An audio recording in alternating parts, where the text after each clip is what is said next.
गुरुदेव जी की ये नगरी को मैं बारंबार प्रणाम करता हूँ। कितने लोगों को साहब ने बुला लिया। और एक हमारे कविता वाले आए थे, उन्होंने कहा कि आप कबीर में हैं कि कबीर आप में है। दोनों बात है, हम कबीर में हैं और कबीर साहब हमारे में हैं। उसी भाव को लेकर के हम लोग गुरुदेव जी की नगरी यहाँ पर आए हुए हैं। अभी हमारे संत श्री विवेक साहब जी बहुत सुंदर बात बताए, व्यसन और फैशन इसी का वहम है। एक सज्जन कह रहे थे कि बेटे और बेटियों में बेटों को सजाने के लिए हमारे पास कुछ नहीं है, खाली उनको एक फुल पैंट दे दीजिए और कमीज दीदी, इतने भर है उनका फैशन।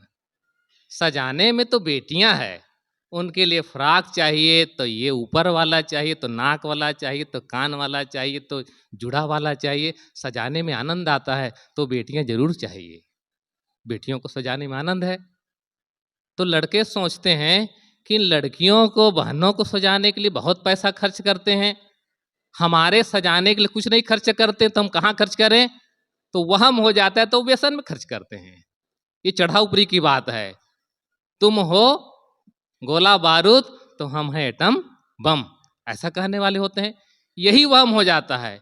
इन देवियों को वहम हो जाता है कि इन लड़कों को मोबाइल दिया जाता है, मोटरसाइकिल दिया जाता है, तो हम लोग खर्च कहाँ करें। तो लिपस्टिक लगाएंगे, क्रीम लगाएंगे, ये लगाएंगे, झुमका लगाएंगे और एक से एक नेकलेस लगाएंगे। कल मैं एक जगह देख रहा था, एक वो ताली बजाने वाली दिख गई, तो ऊंची पूरी और इतने गहने, वो अंगूठियां वो टोपी जैसे पूरे यहाँ यहाँ पूरा, तीन इधर तीन उधर, गले में नेकलेस। अब वो दुकान में बैठ करके वो सौदेबाजी कर रही थी। तो पैसा होता है तो वहां खर्च करते हैं, यही वहम हो जाता है। अब इन देवियों को वहां सब बेटों को ज्यादा प्रश्रय देते हैं, हम लोग को नहीं देते हैं। लेडीज फर्स्ट होना चाहिए, लेडीज फर्स्ट, महिलाओं को प्रथम स्थान दीजिए। बसों में जाइए तो ladies first, ladies seat, gents seat लिखा ही नहीं रहता है। जो बच जाए तो आपका, और नहीं तो वो भी नहीं। तो लेडीज को फर्स्ट होना चाहिए। अच्छी बात है, वो लोग फर्स्ट हैं भी और सदैव रहेंगी। किचन बनाने में फर्स्ट, व्यंजन बनाने में फर्स्ट, सजने संवरने में फर्स्ट। लेकिन एक बात और है, झगड़ा लगाने में भी फर्स्ट, घर तोड़ने में भी फर्स्ट। ऐसा नहीं होना चाहिए। एक जगह तो बात हुई कि एक संत के पास आ गई देवी, बड़ी तेज तर्राटी पत्रकार रही होगी। कहे साहब, हम बेटियों का कोई सम्मान नहीं है, इन बेटों को तो बड़ी स्वतंत्रता दी जाती है। हम लोग कहीं बाहर निकलते हैं 8 बजे, बाहर 8 बजे रात को बाहर से आए तो बड़े लोग उमड़ पड़ते हैं कि कहाँ गए थे इतने देर, क्या कर रहे थे, ये सब कहने लगते हैं। और इन बेटियों को जहाँ तहाँ छोड़े रहते हैं, 11 बजे आए, 12 बजे आए, तो भी कोई पूछने वाला नहीं है। संत से बिगड़ गए, ये कहाँ की मानसिकता है। हम लोग को भी खुली छूट होना चाहिए। संत बहुत गंभीर होकर के उन्होंने कहा, अच्छा बेटी बैठो, एक बात मैं तुमसे पूछता हूँ, अच्छा बताओ तुम्हारे घर में लोहा लक्कड़ है कि नहीं है। कहाँ लोहा लक्कड़ क्यों नहीं, घर में बाहर पड़ा रहता है, बहुत सरिया का बंडल बंडल पड़ा हुआ है। अच्छा, तो तुम्हारे घर में सोना चांदी हीरे जवाहरात भी कुछ होंगे। सोना चांदी तो होगा, हाँ बिल्कुल है। तो उसको कहाँ रखते हैं, कि उसको कहाँ रखेंगे, आलमारी के अंदर, और आलमारी के अंदर और छोटा सा लाकर होता है, उसके अंदर रखते हैं। तो बताइए, संत ने कहा कि देखो ये लड़के जो है ना लोहा लक्कड़ हैं, घर के बाहर पड़े रहते हैं। ये बेटियां तो खूबसूरत हैं, सुंदर हैं, इसलिए उनको छुपा करके रखना पड़ता है, अलमारी के अंदर रखना पड़ता है, उनको घूंघट करना पड़ता है, मर्यादा से रखना पड़ता है। तो बेटियों की कीमत ज्यादा है कि बेटों की कीमत ज्यादा है। इन बेटियों की कीमत ज्यादा है। इन बेटियां समझती नहीं कि अपनी कीमत, उनकी मर्यादा है। ये बेटियां धीरे धीरे कपड़े छोटे करने लगे तो लड़कों ने बदले में क्या किया, वो फुल पैंट कैसे खिड़की खोल देते हैं, देखे ना, खिड़की खुला हुआ। लोग पहले कहते थे फटा हुआ पहनते हैं, आज फाड़ करके पहनते हैं। वो चढ़ा ऊपरी की बात है, वो कम नहीं, वो उससे हम कम कैसे रह सकते हैं। तो वो कपड़े कम करते जाते हैं, इधर लड़के कपड़े फाड़ते चले जाते हैं। अभी बाल संस्कार शिविर हुआ कबीर आश्रम करही भदर में, बहुत बच्चे आए, उसमें छोटे छोटे बच्चे आए, बीच वाले आए। तो छोटे बच्चे छोटे कपड़े, बड़े वाले भी अब छोटे कपड़े।